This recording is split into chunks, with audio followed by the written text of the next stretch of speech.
Whoa, the Village Athlete Podcast. Surely makes the final one. I can't believe we made it this far. It's about looking back today, because everything's done. Congratulations. Season one. Congratulations. Season one. Done. Colorless. It's yellow pink. So, how I wanted to do this, it's about reflecting, right, on what we've done and who we've spoken to, because there's been some really awesome conversations, even between you and I and the guests that we've had, the really awesome special guests. But when we started this thing, it was about unpacking and celebrating the cultural journey of Pacifica sports people worldwide. Unpacking and celebrating the cultural journey of Pacifica sports people around the world. So looking back, I mean, it's only been a short season, but how do you reckon we went? I think we did well. I think we planted a lot of seeds. I think we planted a lot of seeds, you know, for people to understand that that we are a lot deeper than people think, you know, and maybe people know about. Right? Yeah, I mean, it's a lot to cram in. Yeah. In one season. So I think we did a little bit more than scratch the surface. We dug around a little bit. Obviously, there's a lot more to talk about when it comes to individuals and our people. Yeah. But even from the beginning to where we are now, there were some really good common threads around upbringing. Yeah. I'm not just talking about athletes, you know, I'm talking about Pacifica people in general. Upbringing is very similar. There's a very similar thread. Family, communal, we spoke about that. We don't do things on our own. That was something that was really common coming through. Any quick thoughts around that? Well, we I think one of the things that we're trying to do, or I'm trying to do anyway, is that if people understand Pacific communities, then they will understand the kids and the young athletes that will come through it, right? So if they understand Pacific communities, our way of living, our culture, or the more they understand about it, the more they'll be able to nurture and look after young athletes and just our young kids and our people in general. You know, because a lot of our coaches, and say if you're going through high performance sport, right? A lot of the coaches, a lot of the trainers, the SNCs, your high performance staff, your physios and all that, they're non-Pacifica for the most part, right? A lot of them, right? Worldwide. So how can we help them help our athletes as well? Because our athletes are showing up all over the world in all different sports. And it's about giving them a heads up on how to sort of care for our people and our athletes, our communities, you know what I mean? Yeah, and also understanding their upbringing as well, because I don't think you need to understand it. You're not going to totally get it. It's like any culture versus another culture, not versus, but compared to another culture. There's things within that culture that make it uniquely their culture. I mean, Pacific Islanders, you can group Pacific Islanders together, but there may be some things that Samoans go through that Tongans may not necessarily go through. Little tweaks, likewise with the Fijians, right? But to your point, like when you get Palangis or non-Pacific people in key positions for an athlete's future, like strength and conditioning. That's agents. That's SNC. Sorry. Strength and conditioning. I forgot you're not an athlete. Endorphins and all that stuff, you know, and stretching. Yeah, it's important that they understand. I say that because what was interesting when we were talking about this, we got to speak about our upbringing, you know, and very similar thread across the board. Stories, grow up in families, not much as families go. You know, really there was talent that we didn't know existed. We just thought that was. I saw my cousin Linda was a giraffe. She ended up playing netball for New Zealand. Sorry, Linga. But it's true. I didn't think she was like. I thought, just one of the girls is really tall. Yeah, and then you know, as a people growing up, this is probably for me and you, but you see me growing up in South Auckland, right? The hotspots, you know, in South Auckland, Mangele, Papatoe, there were lots of European Palangi people growing up in that region. You go there now, nothing, you know, right? And so I say that because I grew up with Palangis as well, you know, or, you know, with my island mates. And when you see the environment that they are in, like So, like, you know, coming from where you come from, it's like, Far, did you go to John's house? Did you see John's house?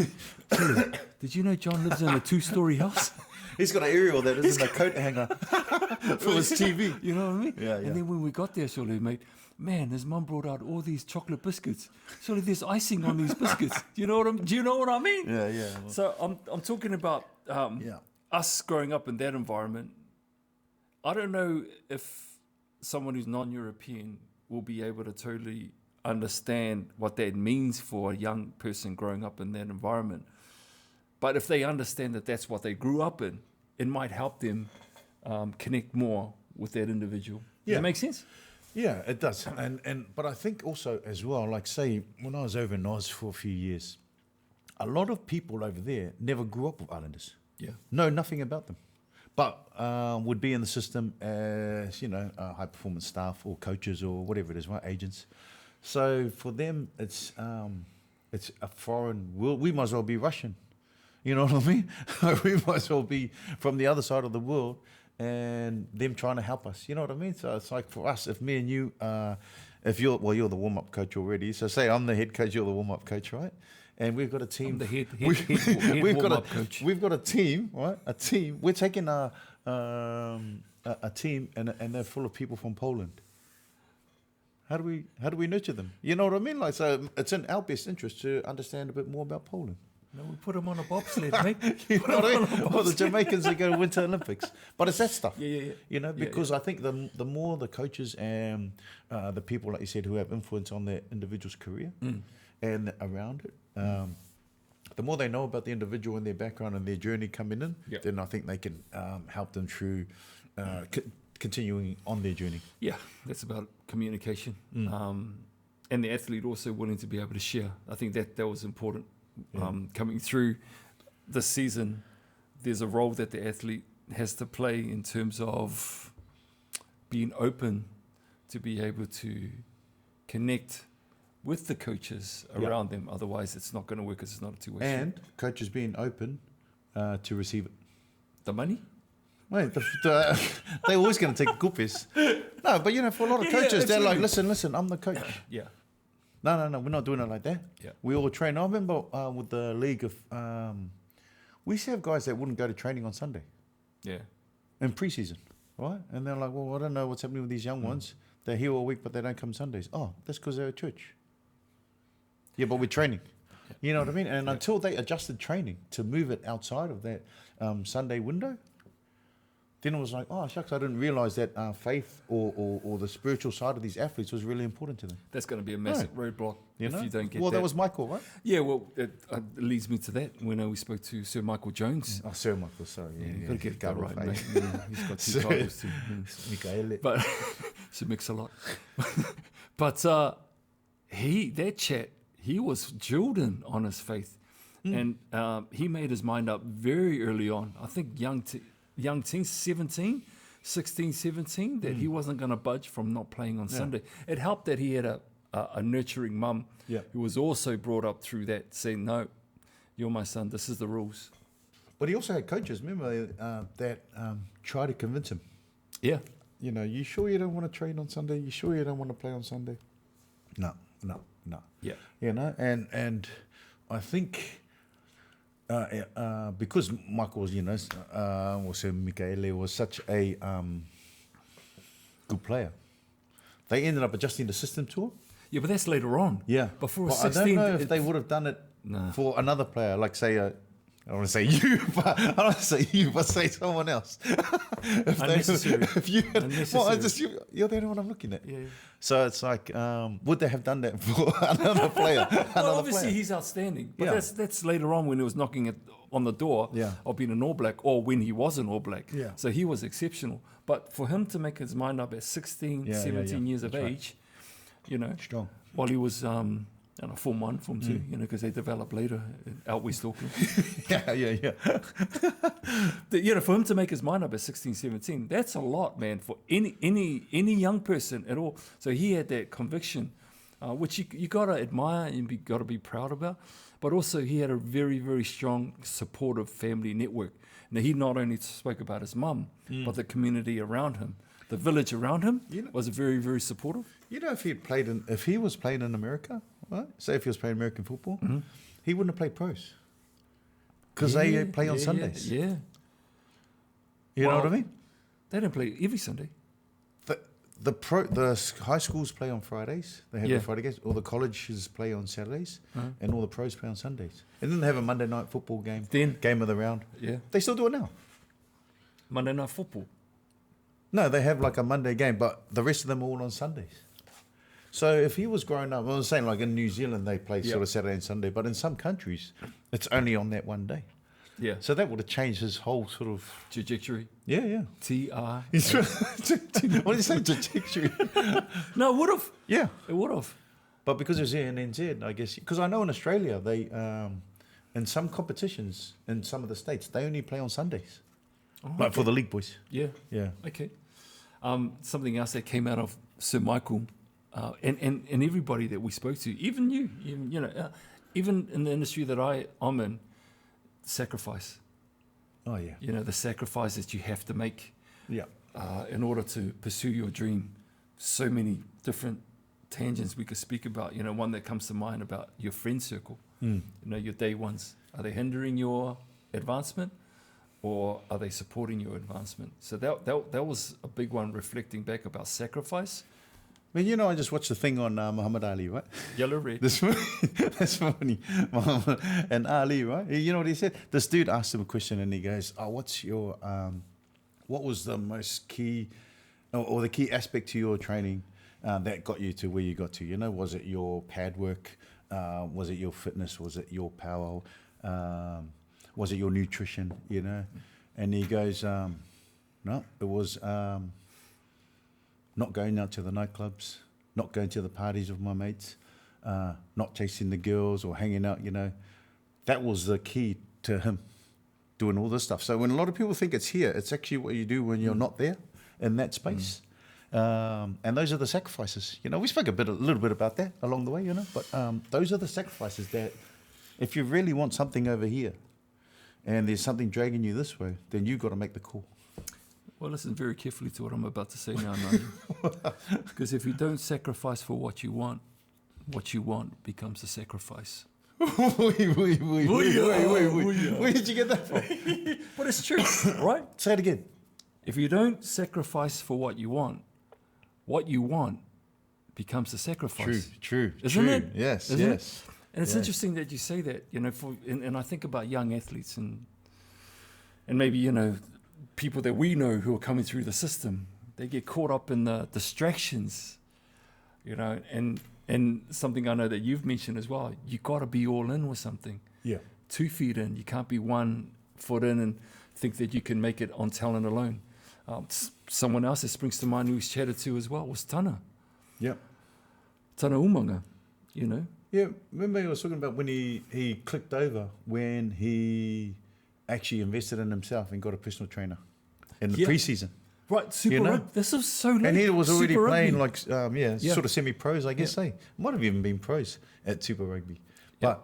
But it wasn't until he went all in on himself and said, listen, I'm going to get a personal trainer. I'm going to do this preseason. I'm going to show these guys that when I come back, And they made him do all the extras and everything in that preseason leading up. But because he'd done the work in the off-season, he had a breakout year there, became an All Black. And that sort of set him up for, I guess, where he is today, Still on that journey. And it was interesting talking to Tana that he was the type of athlete that just made every side, really without even trying. Yeah, that's right. And then until it got to that point, and this is late in his career, when he thought, oh, why aren't I getting picked? What's going on? And then he looked internally and go, okay, well, if I need to stand above everyone else, like you said, I've actually got to invest in what I need to do to stand out. And he went and hired a personal trainer. Sprint coach? Was it a sprint coach? But anyway, a personal trainer. Yeah. Right. And I think it's really important for our sprint coach because that didn't work. Huh? But, that's, and I hope that there are a lot of our young athletes and young Pacific people who understand that. I hope that through these conversations, especially through somebody like the first ever Pacific Island All Black captain, will resonate with them and say, look, hey, if I need to really crack this, I really need to sacrifice or be all in with something. Yeah. Well, remember also he, before he'd even done that as well, he was already getting contracts, league contracts Yeah. with Newcastle. Yes. You know, so without, like you said, without even trying, but not really pushing too hard, making teams, junior Kiwis, and then opportunity to go over to Newcastle, and was quite comfortable there once they worked out the the food situation and the staying situation, and could have stayed there. So that would have been a different sort of journey for him as well. Eh? Well, that was interesting on a couple of levels. One, young.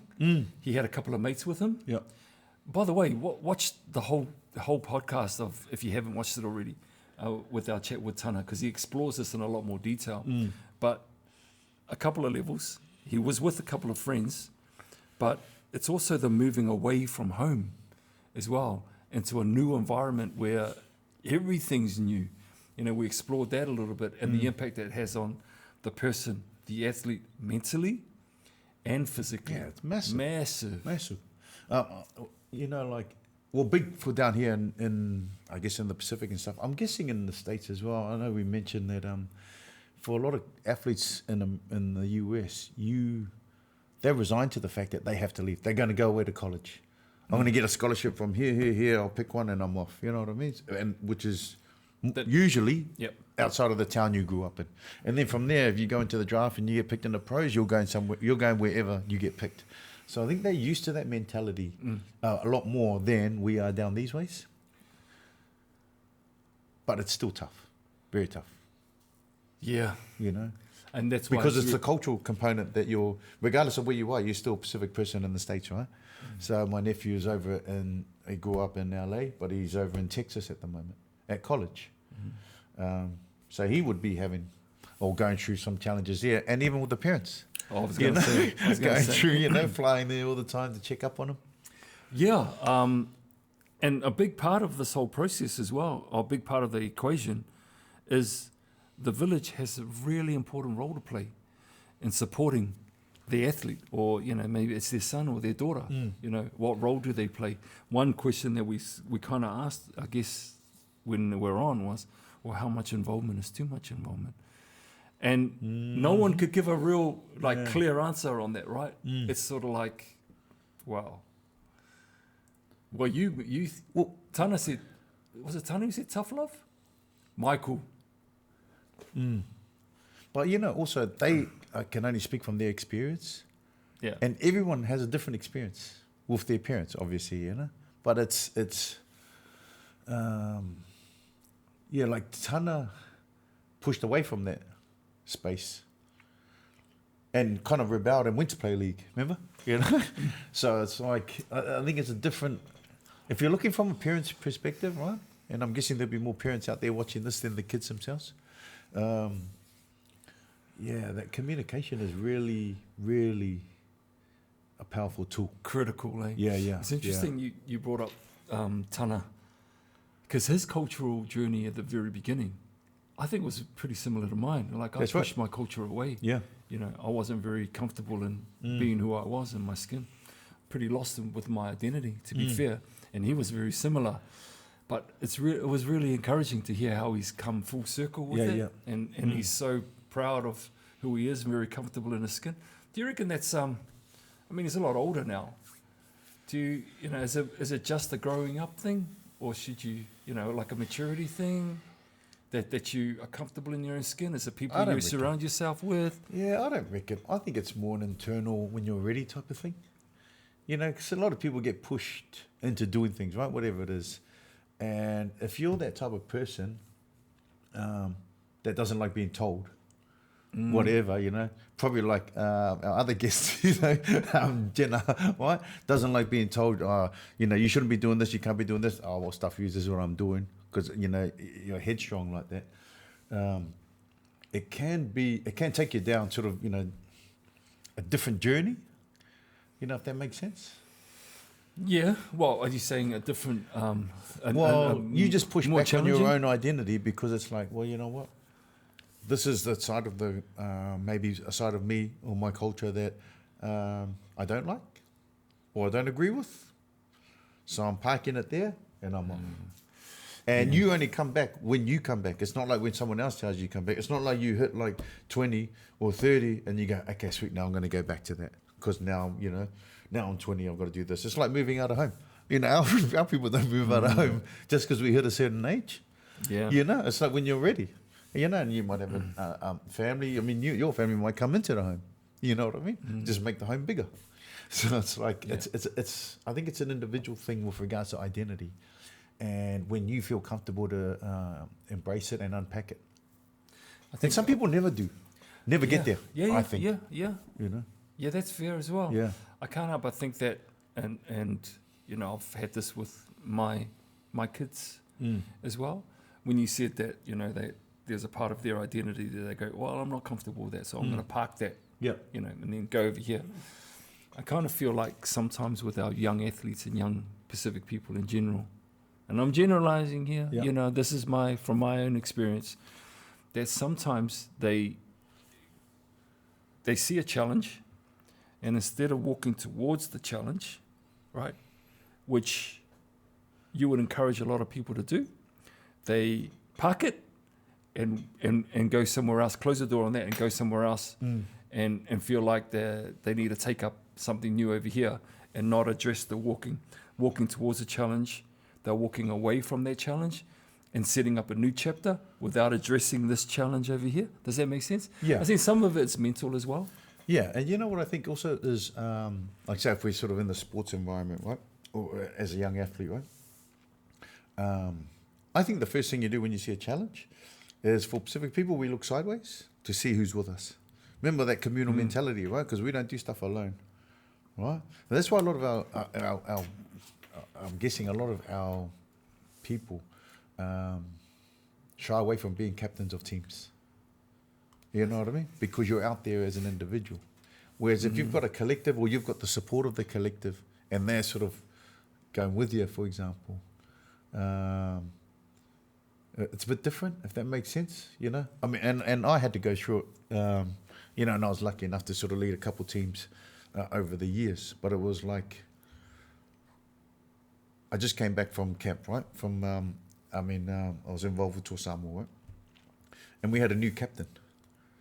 And just watching how it was, because I don't know if you know or people know, but like in a league team, 17, right? And when you go away on tour, it's normally 22, 23, 24. If you get an odd number, one person doesn't have a roomie, which is usually the captain. Awesome.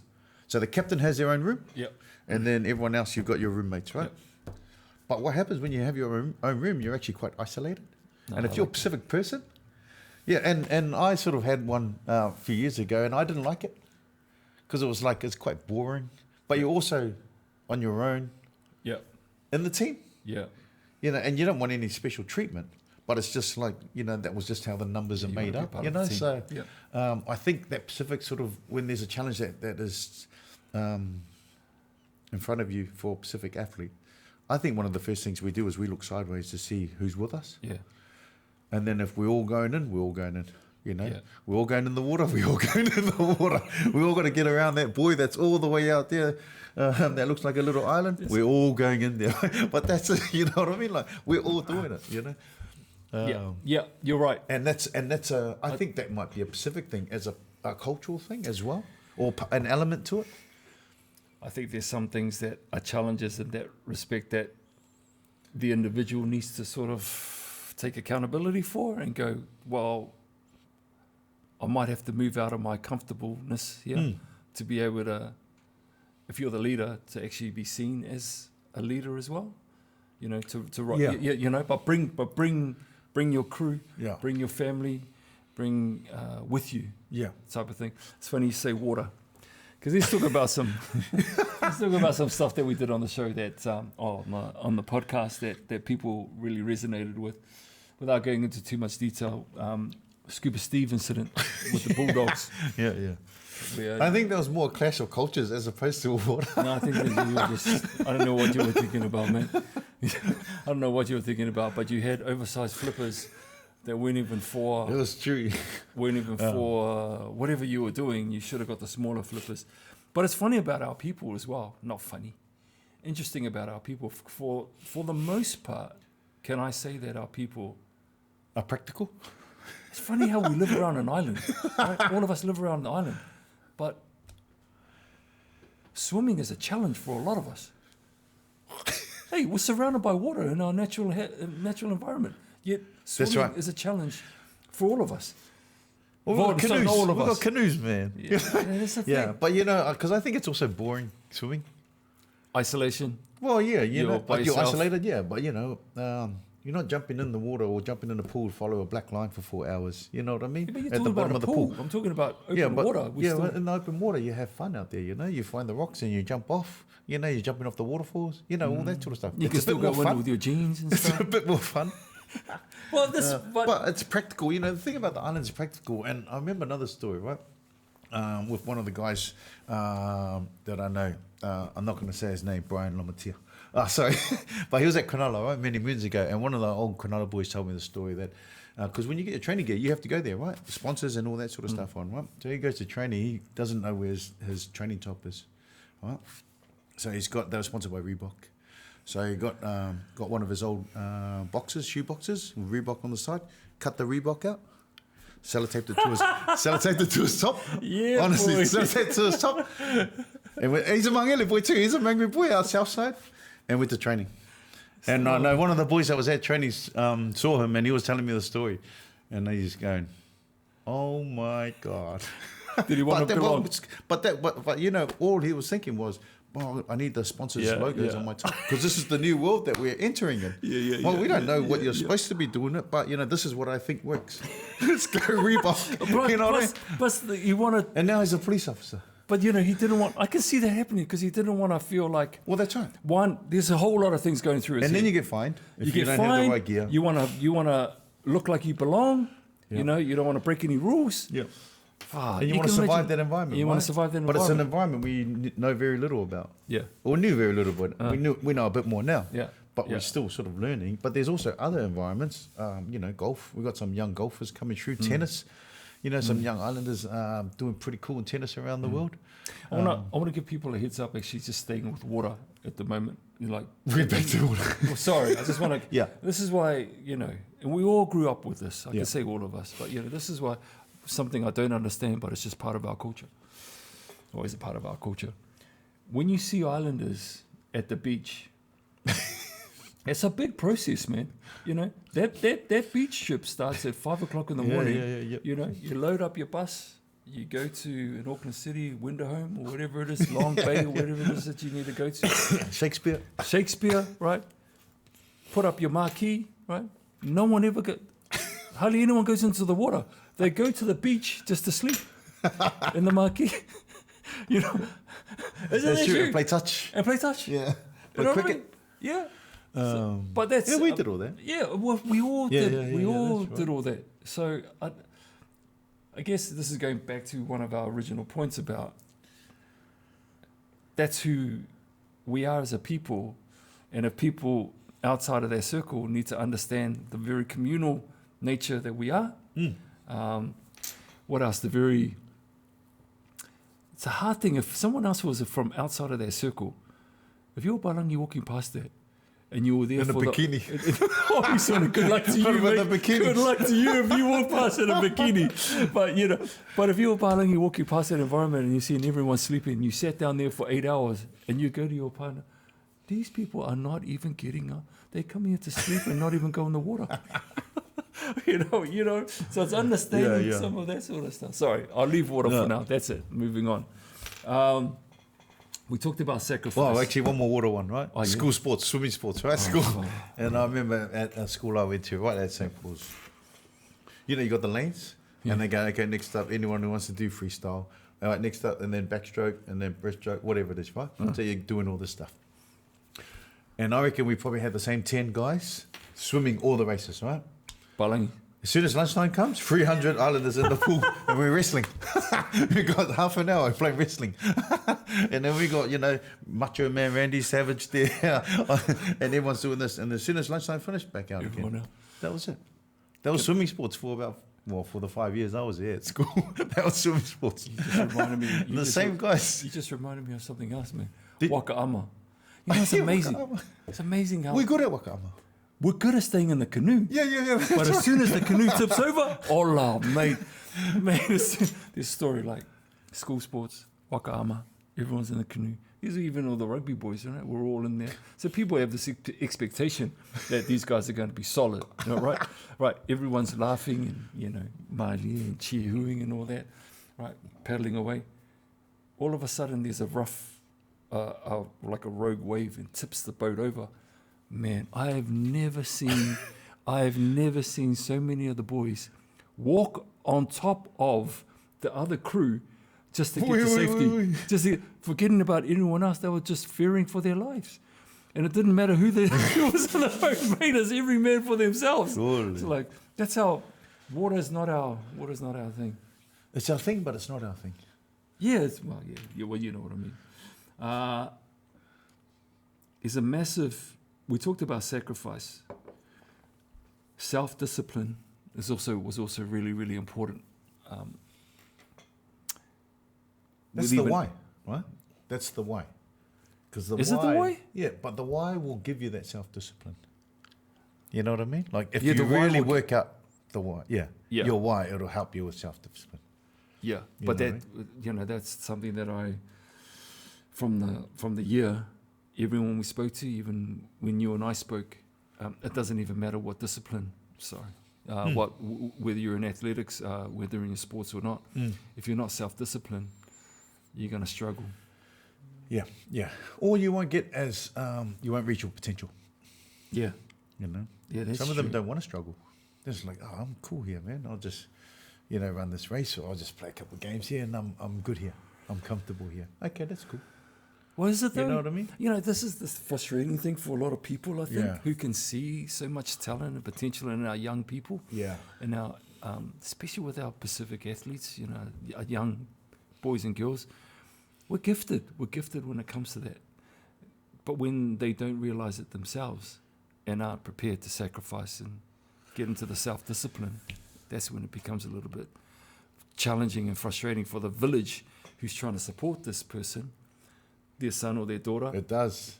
I got right. a comment.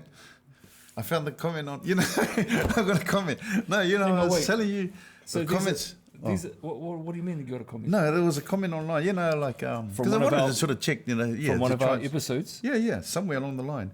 And there's a comment just on there. Did you wrap your phone around your shorts? So this is like, you know how you have ripped jeans? You know how you have ripped jeans? This is like, you know, this is the styles. It's retro. Don't worry about it. Yeah. But here, speaking of that, right?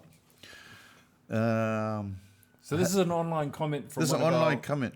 I don't know if I should say I can say. Go on. Vailima 49. Yeah. I don't want to say the last bit in case. Oh, they'll find it. If people want to find it, they'll find it. It's online in one of the comments, right? But here, I have a 19-year-old son turning 20 this December. He's been playing league since he was 7. He's now playing in the top side at this club in Auckland. I've seen him as a good player. He's determined and very talented until he got a genge. He fell in love, got a girlfriend, and now he's slacking off. And I want to push him, but my wife says, leave him. He's an adult now and can make his own decisions in life. And I'm kind of old school where I can see he's stuffing up his life. I don't know if it's stuffing up, but, you know. Yeah. I'm not saying get rid of his girlfriend, but if he's still a kid at 19, right? He has his whole life ahead of him. And if footy is his dream, then surely she can see the potential that he has and let him pursue that, see where it takes him, and at the same time, look for something to fall back on. I can see all the like a radio host. I can see all the other but you know, and I just saw that the other day. That's why I stood it. But you know, you're talking about that. You know, potential, right? How there is. Well, what are your thoughts on that? Right? Well, I've got parents, a son. right? Yeah, Parents. well, I've got a son who's similar age. You know. Was that you that wrote it? I'm not Vailima, but thank you to Vailima. Yeah. I didn't get the other bit. Who went on and commented. That's really cool. Appreciate Vailima you. 45. Appreciate you doing that. And I think I got some other comments on it too from other ones. I think you're not alone with what you posted. I think there'll be a lot of parents who are in the same boat as you. From my situation, and I'm still trying to navigate how far to be a part of my son's life and how much I involve myself and how much I step away. I'm still trying to navigate that, man. But what I do know is that I can tell him, if that's what you want, if you want to chase that dream or whatever it is You're that you talking want. about the girlfriend? No, I'm talking about whatever his passion is. Oh, okay. Whatever your passion is. If you What want if to he's chase passionate that, about the girlfriend? if you're passionate about, if he's determined, because he'll show you, or she will show you as a parent, that they want to be in whatever whether it's being a musician, whether it's being a singer, whether it's being a dancer, whether it's playing sport, they'll show you that they can do that and that's where they want to go. Can they prove to you that that's what they want, right? But our job as a parent is to say, if that's what you want, and you've been telling me that that's what you want. Wait. Which is what you want? The girlfriend? No, or the not sport? the girlfriend. Okay. Well, Park the girlfriend or the boyfriend for a second. Yeah. Right. If your son, and you've got that really good relationship with your son or your daughter, that you're able to have these conversations, and we encourage you to have these conversations, right? Yep. And now telling you, definitely. Dad, Mum, this is where I want to go. I want to do this. You're not forcing them into that situation or that position. You're saying, what is it that you want to do? Well, I want to be X, Y, Z. I want to play here and I want to do that. Are you sure? Is that your passion? Is that your dream? Yeah, Dad. Yeah, Mum. That's my dream. Okay, we will do everything to support that dream if that's what you want. Now, there are some things that you need to bear in mind if that's your dream, right? There's some sacrifices that you need to make. Right? Like we talked about earlier, if you want that, you can't be at a club at 3 o'clock in the morning with your friends, because that's your dream. You need to chase it. You can't be distracted by a girlfriend on the side or a boyfriend on the side. They can be a part of your life. Yeah. But if they're going to hinder you at chasing your dreams, then that's up to you. But know that I'll support you. I'll support you if you want to chase that dream. But anything else outside of that, that's up to you. And you got to realize the potential that will cause in disrupting your dream. Does that make sense? Are you talking to your son right now? What if the dream is to start a family young?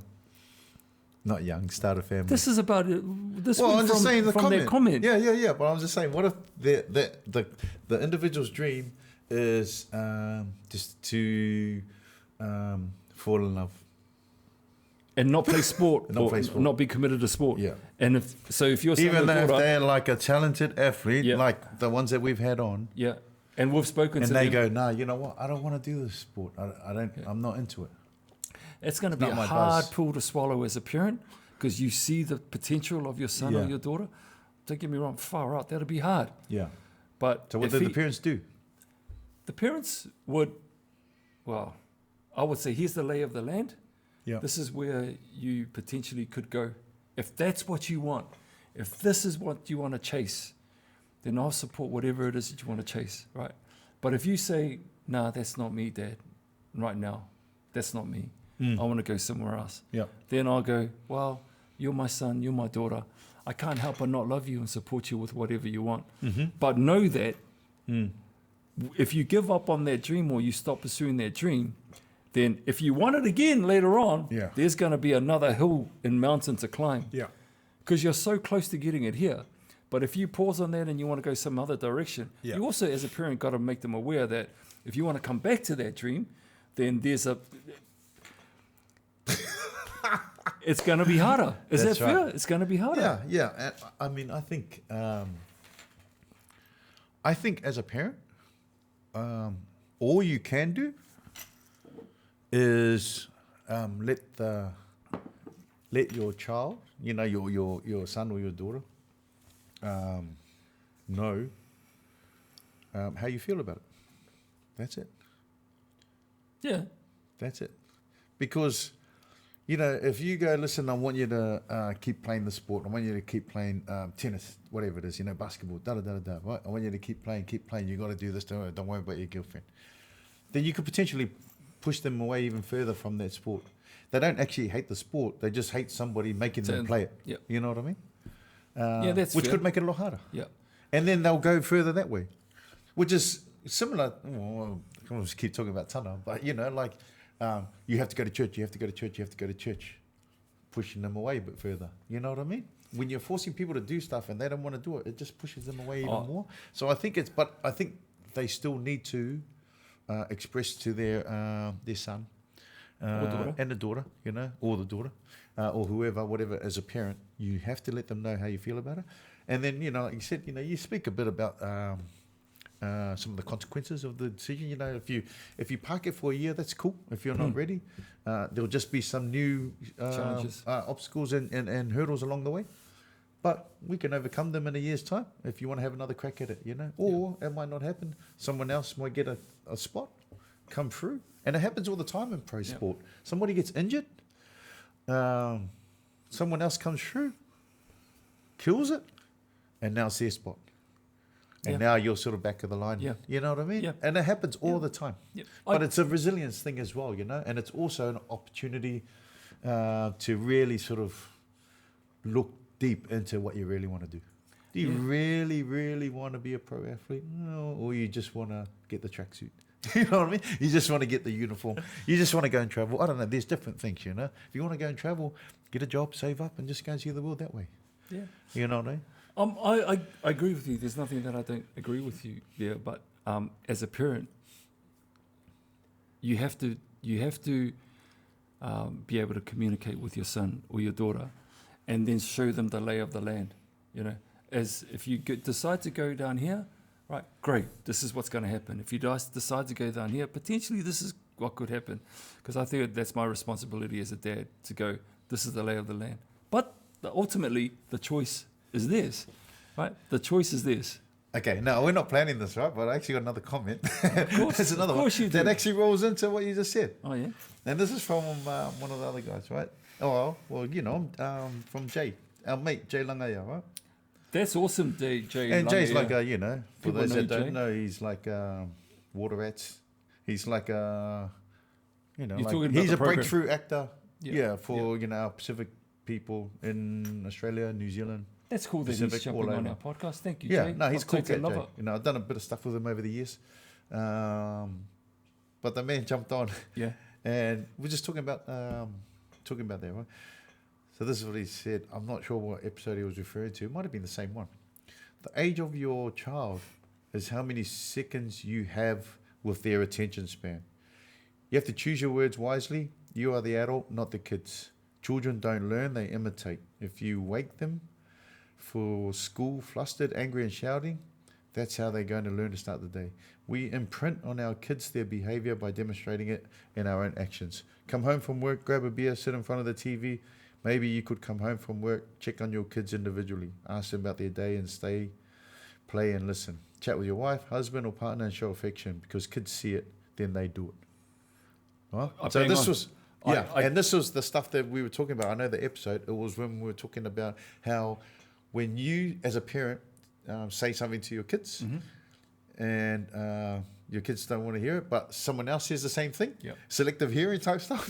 Yep. And that's what he was talking about there. But that's a big thing about communicating with your kids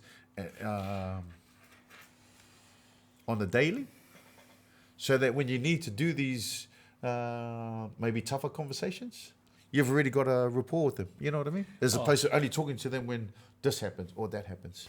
Man, that's a tough battle if you're only going to do it then. Thank you, right, Jay. that's right. I agree with wholeheartedly with what you said. Maybe we've got to connect Jay with Wailima. I agree. I mean, you have to be present. And present is a big deal. You've got to learn to listen as well. You can't just be that parent who's over your child and not willing to hear what they have to say back to you. Yeah, and that's a tough gig, being a parent. I mean, I know I've said a few things about this situation, and I think I'm speaking from where I'm at personally in my life with my kids. And I'm sorry if I didn't make any sense, but I hope you hear the heart behind what I'm trying to say. And that's in agreement with what Jay has said and what you have said. Ultimately, you have to let your kids know that they belong. They belong in your life. And if they get a sense that they belong, obviously, like you said, and like what Jay said, you've built a foundation to have further discussion and further conversation, whatever that looks like. Yeah. But don't get it twisted. You're going to have some challenging conversations with your kids, and it's not all going to be blessings and all that. So it's interesting. Surely, mate, got deep. Vulnerability. Failure is a part of the gig. You know, Young, you're talking about adults. Oh, sorry, young athletes. Yeah. Young athletes. Yeah, yeah. They realise that failure is inevitable, and You they have can to learn. fail. Yeah, well, yeah, and that learning more from failure than they do success sometimes is more rewarding. Yeah.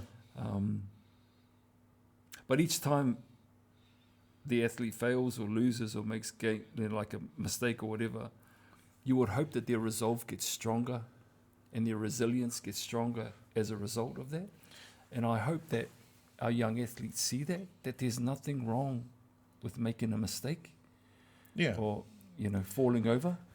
I struggled with that growing up, right? With regards to a young athlete, because it's almost like the too cool. Yes. Sort of like, Yeah. I don't want people to see me with those funny facials in the gym trying to lift these weights. Yes.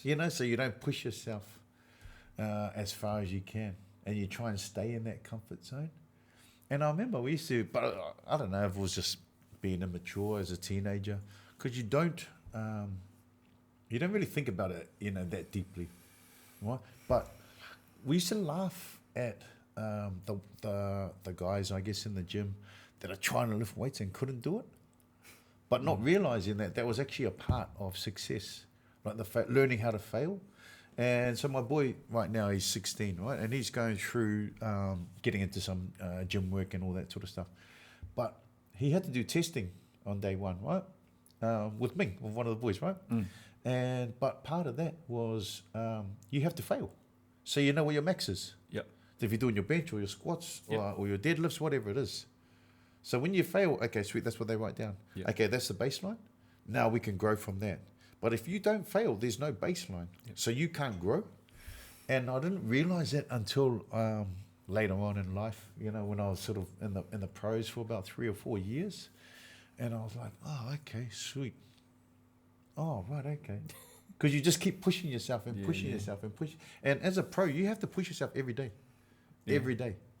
And even in off-season, right? Manage yourself in off-season. And then once you're done, you're done. That's it. Yeah. So I was just thinking, failure is a part of the journey. Failure is a part of success. And failure is a part of success. It's how you rebound from feeling that you've failed, which tests your resolve and tests your resilience. And you don't have to be an athlete to go through failure. I remember in 2018 where I got cut from the breakfast show. Oh, yeah. Yeah, it was really interesting. Had no idea. Just got called into management. Oh, yeah? Yeah, just said. How long were you there for? This is when I was at Flavor. 3 years. 3 years. So me and Tashi. Yeah. We both got. Oh, sorry, Tashi, to bring your name into it. But we both got called into management at separate time. Had no idea what was going on. They said in 3 months' time, gone. See you later. Oh. Yeah. So just digesting that, thinking, what have I done? What happened? Yeah. I thought I was okay at doing what I was doing. It takes a long time to be able to reconcile that, to make it not about you. Yeah. And then once you sort of do reconcile that, okay, well, that's just a part of, okay, that door's closed. I can't do anything about that. I can't go turn back the hands of time. Where's my next option? Where's my next opportunity? And just move towards that. And I encourage young athletes in particular that the door will be closed on you. You have seen that. You've been a part of all of that. Everyone has to go through it. At some time, your contract's finished. Yeah. Doesn't matter how good you are. Doesn't matter how well you played, how long you played, what you did in the game. Everybody got to finish at some stage. Yeah. Everybody will get tapped on the shoulder at some stage and say, listen, time's up. Thanks for coming. Yeah. Thank time you to very much. Time to pull the pin, and we're not going to offer you this, or we're not going to give you another deal, or we're not going to sort of need your services, moving forward. So which also I think tries to sort of, I try to sort of get a lot of our younger players to understand is enjoy every day, man. Yeah, man. Enjoy every day, because you know what? If you get that tap on the shoulder at the end of your career, that's actually a good tap because you've had a career. Some of them might get injured at 21, at 20, and not come back from it. So only last a year, maybe not even a year. You know what I mean? That's the nature of the beast in professional sports. What I would Or elite encourage, sports, what I would encourage those of you who have had those setbacks, you know, like you're talking about major injuries, and with even Michael Jones, when he was all banged up in hospital, with his knee was all in fluid or whatever at 23, everyone was writing him off except himself. But what I would encourage you to do is surround yourself with really, really good people, really good people who can pick you up and encourage you and get you through that, because you can't do that on your own. Yeah, and also there actually might be a bigger calling for you in life, right? Yeah. You think of Jenna, did a hamstrings, you know, in the athletic space. Yes. Was like one of the fastest in New Zealand. Yeah. Going junior Olympics and all that sort of stuff. That stopped the Olympic dream, but then led her into the combat sports. Yeah. And, you know, being the angriest woman on earth, you know, and getting in the ring and making a career out of that, you know, going pro and all that. So it's like sometimes those taps on the shoulders or those injuries are actually guiding you towards a bigger path. If you sort of believe in that, you know what I mean? Yeah, absolutely. There's, people who have their faith, they lean on that and they trust in God's plan. Proverbs. You know, what's his name? The guy who's Simba on the Broadway show and all that. Nick.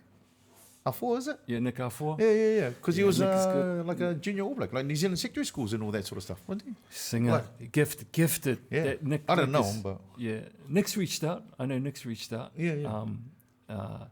Very talented. Because he was a mean like rugby player, Yeah, eh? mean rugby player. I don't know how far he got. I think he played 20s for New Zealand. Yeah. But he's also very gifted, you know, obviously musician and actor. And yeah, he's gone down that path. You're right. You know, you don't, for me, I look at that through my faith lens. And sometimes, you know, if the road is blocked, maybe it's blocked for a reason and God wants to take you down another path. You've got to be open. But you also got to be grateful for the journey. That's right. Which brings me to my last thing. And this is something that was spoken about as well. You know, your cultural pathway and your athletics journey, sports journey, sports, whatever it is, track, road, is a journey. Yep. Right. And the meaning of a journey is from traveling from one place to another. So it's important to know that it doesn't say how long they should take. You know, that's your journey. That's right. Right. Yeah. And for a lot of us, and for a lot of young athletes, in particular, young Pacific people, I go to their culture, first of all. And some of them are still on their journey. Nothing wrong with that. That's right. Yeah, it doesn't matter how long it takes you, right? I played with a guy, Phil Luluai, right? Luluai. We went to St. Paul's together. I've known him for forever. One of my good mates, right? And he was a young sort of league player, back rower, coming through, right? Auckland teams, all this sort of stuff, right? And then all of a sudden, these superstars, you know, Ali Lautiri comes out of here, or some other players, right? Logan Swan jumps in, and they all, you know, Arwen Guttenfield, you know, the Tamasi comes in, you know. So all of a sudden, they jump ahead of him in line, right? Yeah. And they make the teams, right? But he still went on that journey. He ended up playing NRL. We played together at Communal, right, in Australia. He ended up playing NRL, made his debut at 28. Got Rookie of the Year at 28 years old. That's awesome. You know, but his journey led him to his first game at 28. Others will have it at 18. Yeah. But that's his journey. Mm-hmm. And then he ended up playing pros for, I don't know, maybe 7, 8, 9 years, went over to France and the UK and all that. But everyone's on a different journey. But it's right because it's their journey. And like we spoke about, you know, whether it's your identity, your culture, whatever it is in life, it's right for you. And don't compare your journey to anyone else's, which I think a lot of athletes get caught up in. Oh, you know what? So-and-so's got an agent and I'm 15, so I got to go get an agent. Hey, have you got an agent? Have you got an agent? You know, it's not Oprah. You know what I mean? Like, we don't all need an agent, but it's different for different people. And I think one of the big things we do is, and even culturally, right? Don't compare your cultural journey to anyone else's, because your journey is right for you. Yeah, I think we need to be really mindful of that as a village, supporting our young Pacific athletes and young Pacific people. That don't be in a rush for that individual. I think we, as parents, we want to rush that because we feel like the timing is, you've only got a certain window to make it happen. But you've just highlighted, and what an amazing story about cracking it at 28. So these things do happen. So just be encouraged by that, I guess.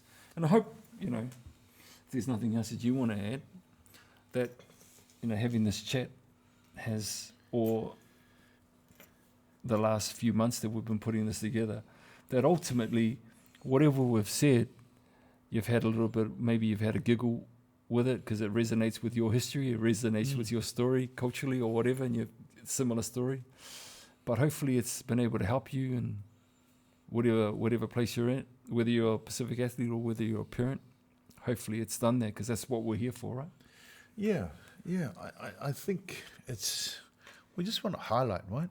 Just want to highlight stuff that I guess we all know in the Pacific community, but maybe communities outside of our Pacific sort of environment don't understand. Like, why can I hear laughing from the change rooms 100 meters away? And then I get there and nobody wants to talk in front of the camera because there's media outside. You know what I mean? When you get there, there's only one person in there. Yeah, you know what I mean? But it's like, we get it. Yeah. But a lot of people, I used to get it all the time when I was at head office at NRL, when people used to go, I want to get them, I want to capture this on screen. Can we do a story on so-and-so playing the guitar and singing? Yeah. And they would turn into a statue, right, and become mute. Yeah. But once the cameras are gone, and we're all in the change rooms or out on the field in the corner there jamming it, it's the best time ever. It's like at the beach, right? Yeah. And it's just that communal sort of sense of connection, I think, which is really important for us as individuals and as a collective, as a culture. And I think when you get into teams, if people that aren't from Pacific culture can understand how much connection means to our young athletes and our people, and they provide an environment that helps connect each other deeper and stronger, they will get the benefits in that environment, Yeah, absolutely. And for our young Pacific athletes, I guess finally from me, there's a strong village that supports you. We hope that the village that's supporting you, you're able to talk to them and they're able to talk to you to get you through on your journey or see you through your journey, whatever that looks like. We hope so. Anything else from you? Well, we've got to come back for season 2. We've got to come back. Actually, the people who helped us, season 1. Because we've got to send some alofas, man. We've got to thank some of the crew that... Do you want to start? Just quickly. Well, we've got Big Josh from the Philippines. Okay, you're going to go there? There's so many people who put this together, behind the scenes, and you mentioned Josh from behind the scenes, Kenton, behind the scenes, Brian, behind the scenes, Caleb, who was helping us out right from the beginning, Nick, who's been pushing the buttons over there, making us look good and sound good, Scotty Too Hotty, makes us sound good.